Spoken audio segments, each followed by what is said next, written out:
Disclaimer. Any of the guidance offered by the podcast host, myself, or the podcast guests is our own guidance. We are not liable for any of the actions the podcast listener decides to do. Are you having a challenge with money at the moment, or you just want more abundance? Maybe there's a bit of both, probably a bit of both in a lot of cases.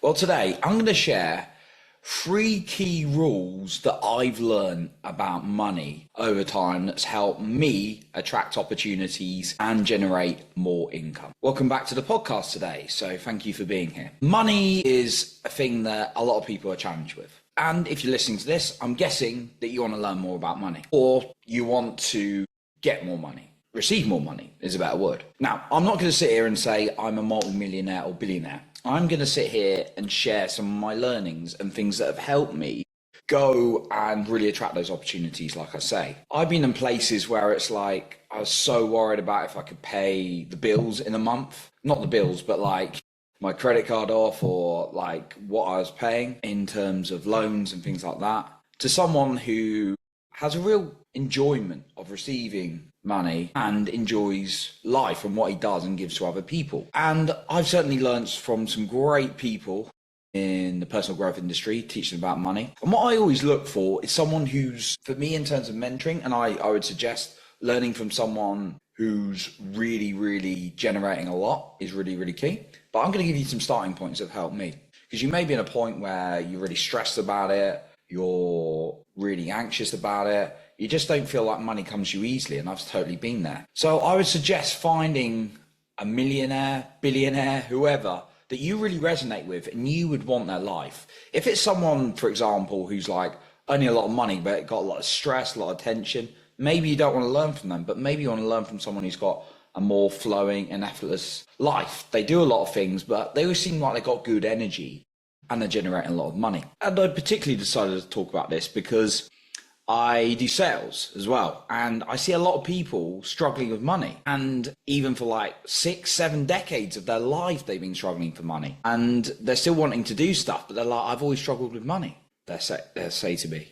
And I really appreciate for that, and we do what we can to help them get in, like give them opportunities and payment plans and things like that where possible, and we have systems to support them just to get their foot in the door to help them better their life. And I've just seen how much of a challenge it is. So I want to share something with you that, again, is just what has worked for me, and you can take it or leave it. But yeah, at the end of the day, know what works for you and know what's not working for you. Because if you're getting the same result and it's not feeling good and you reject new things coming in, well, that's probably not going to help you, just being transparent about it.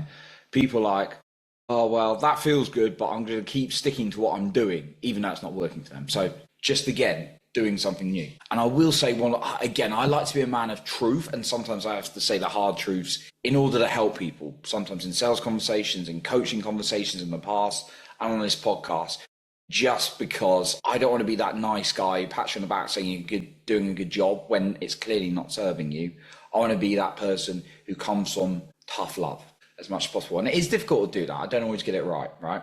So anyway, I want to go through these 3 rules. Now, for me, I've done a lot of, I like to come back to 3 rules, and these are the 3 rules I believe have helped me in life. Do I have a lot more to improve on? Of course I do. But when I come back to these 3 rules, it always helps me in whatever area of life. And these 3 rules are, and I'm going to explain each of them in terms of money, what I'm going to suggest, and some practical points. Number 1 is energy. Number 2 is psychology. Number 3 is magnetism. And essentially, energy is how I'm feeling, like physically and mentally. When I've got good energy, that's the foundation. That is setting me up for success if I've got good energy. If I'm like drained physically and or mentally, usually the both are connected. It's hard to have really good physical energy and bad mental energy, I found. They're usually like, you got good physical energy, typically you've got good mental energy.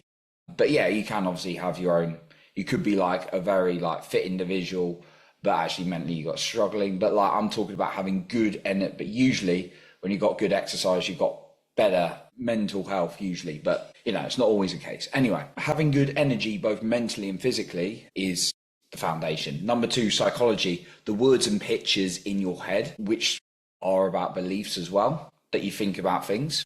consciously and unconsciously. And then number 3, magnetism. This is the action, the strategy you're applying. I leave that last because your energy leads your thoughts and then your thoughts lead your actions. But doing all 3 together is key. So I'm going to talk about these and how you can, when you address these, it's going to improve, I believe, your financial situation. Now, again, this is not financial advice. I'm not a financial advisor. Please go get an actual financial advisor if you want one. But these are the 3 rules that have really helped me with money. Yeah, number 1, going into energy and money. If every time you think of money, you've got I'm not just talking intellectual, I'm talking the body. You've got this anxious or stressed feeling, you're never going to have a good relationship with money until you address that feeling. Now, how do you address that feeling? Well, there's some fundamentals to get in place. Eating the right stuff, drinking the right stuff, physically, and then mentally being able to do things that are going to serve you and shake out the stuff that's not feeling good. So if you've got a lot of anxiousness, stress, doing things like breath work could be really, really good. Doing things like meditation could be really, really good. So think about what's one thing that's going to move you forward energetically in terms of your energy towards money. So how can you start feeling good? And one key thing that I found really, really good in this is anchoring in the feeling of gratitude. So just feeling the feeling of gratitude, not just thinking I am so grateful for having fresh water and fresh food, which are things to be grateful for. But if you just say it like that, it's pointless because you're not feeling it. So feeling the feeling of gratitude, not intellectual, just think about the happiest time you've ever been and then feel into that. And just amplify that. Do that multiple times a day like I do, just feeling that gratitude. And then doing stuff to really address any blocks you've got, because I appreciate we go through traumas and grief and things like that, and different for everyone. But if you can do something to release that energy, I found that's really, really helpful. I do a lot of breath work. And sometimes, even this morning, something, to be honest, just stressed me out a little bit. But the good thing is I come back to a centered groundedness a lot quicker now because I know how to shake it out. It can take me 60 to 90 seconds to squeeze it out. Sometimes I might go into a pillow and then suddenly it's gone because I've emotionally trained myself to release energy that way. Again, I'm never going to be at a place where I'm I'm happy, joyful, energetic all the time. But I'd like to be in that place more often than not. But think about something energetically that's going to allow you to release negative. Don't suppress it. Don't be oh, well, I feel sad. I'm going to ignore that and just carry on, right? If you're feeling sad as an example, allow yourself to cry. Find some sad music, do some breath work, allow yourself to release. So if you've got any energy that is not serving you when you're feeling money, if you keep feeling anxiety every time you think of money, there's practical things to do, of course. You can't just be in your feelings all day, but allow yourself to release where possible. Number 2, and right, I want to go back to that point actually, because I already think of what some people might say. Well, Johnny, I have extreme debt and I'm extremely anxious and down right now. Okay, if you've got extreme debt, there is practical action I would suggest taking right now, right? Like make a plan and take place. So you've actually got to live in the outside world on that, right? But when you can, that might be a bit traumatic. When you can, allow yourself to release the emotions. So it's not saying, right, just ignore the outside world. Yeah, if you've got something really facing you now, take the appropriate action, of course, right? This is where I see a lot of people in certain areas of personal growth get it wrong. They're like, well, I'm going to feel into it and I feel my emotions, and they're fucking broke. Why are they fucking broke? Because they never take any action. Right, and that's the magnetism part of that. So you've actually got to do that as well. But allow yourself to release emotions and anchor in the feeling good, because your energy is foundation. Number 2, psychology. And I want to add final point to that first point is anchoring in the feeling of abundance is key, because the more you feel abundance, the more abundance is going to come to you. If you're very left brain like I used to be, and you're like, well, that sounds a bit woo-woo, start writing down the evidence of what shows up in your life, and that'll get your left brain on board. Because when I have a journal, I've got multiple journals, but there it is, right? And when I write down in my journal, evidence of things showing up when I'm in a good energetic state, that no longer becomes a coincidence when 20 of them happen in a row in a week, right? I'm feeling really good. Look, a new deal's come through. Look, a bit of money's come unexpectedly. It's when that starts showing up, just log down results. You also log down when I wasn't feeling so good. Maybe in the past when I've been out heavy drinking and felt like crap, and it's no, that came up. That's because I was in a bad energetic state, right? So when you can start logging this evidence down, that can really help.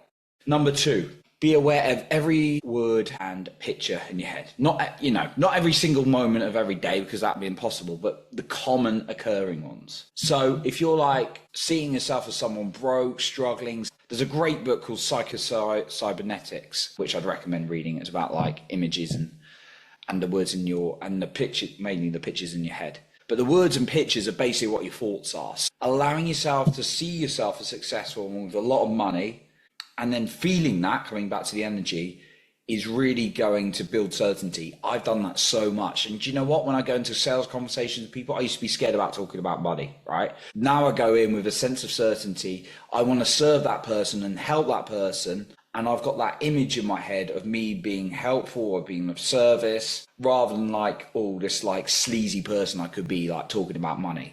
Right? Those are completely different images. So focusing on what I want as the image, and then the words. Every time I catch myself saying a word, like even if I say, oh, I'm an idiot, like I'll catch myself immediately and correct it, right? It'd be like, I am learning, but I am an amazing human being, right? I would correct it immediately. So start thinking and paying attention to to as many words and pictures in your head as possible. Visualize, even for 5 minutes in the morning. I do 3 lots of 5 minutes a day, right? And I schedule that in my day. So thinking those powerful thoughts can really, really be powerful. Okay. There's things like meditations, visualization. Find what works for you in terms of those words and pictures, because then your thoughts will start allowing you to take the appropriate actions. And if there's a limiting thought, words coming out, journal it, get it on paper, right? Talk it through with a coach or someone, right? Or someone you know. If you've really got a limitation of like, money is hard to come by, or like money is limited, or I don't deserve money, start addressing those. Start looking at those stories and addressing them. Okay, number 3 is magnetism. Now, I'm going to say a couple of things here that people may not like to hear. Okay, right. You will attract more money by adding value. If you feel like you're adding value now and you're not attracting the money, one of 2 things is happening. One, you may be adding value, but you've not got the right energy or the thoughts about money, which therefore makes it harder to attract. Again, use the left-hand brain to see like where your energy and what your thoughts are around money. Number 2, I'm going to say it, right, you may not be actually adding value when you think you are. Working hard is not the same as adding value either, just to say that. I used to spend hours in an admin kind of job and I really wasn't adding value. Then I moved up in my career and I was like making decisions and helping us deliver stuff with the customer. Started getting paid a lot more because I was adding more value. Often see there's certain services where people go on strike, they claim they want more money. And there are like things where like in places like the NHS and stuff like that, and I think they're totally underpaid, right? I think they add a lot of value and beautiful people, and they are underpaid. But I also see people in certain things, departments we do, and I'm like, are you really adding value, right? And again, like I don't want to go down the whole route of what's worth what and all that kind of thing. It's up to everyone to decide for themselves, right? But at the end of the day, are you actually adding value? Someone who goes into a business as a consultant who's paid maybe $250,000 for a bit of work, maybe a couple of months' work, you think, wow, that's a lot of money. That consultant goes into a business meeting and saves the company like $500,000. Is that valuable? Yeah, the company's just made a profit of like $250,000 because they've had to pay for the consultant and then it's the consultant saved them.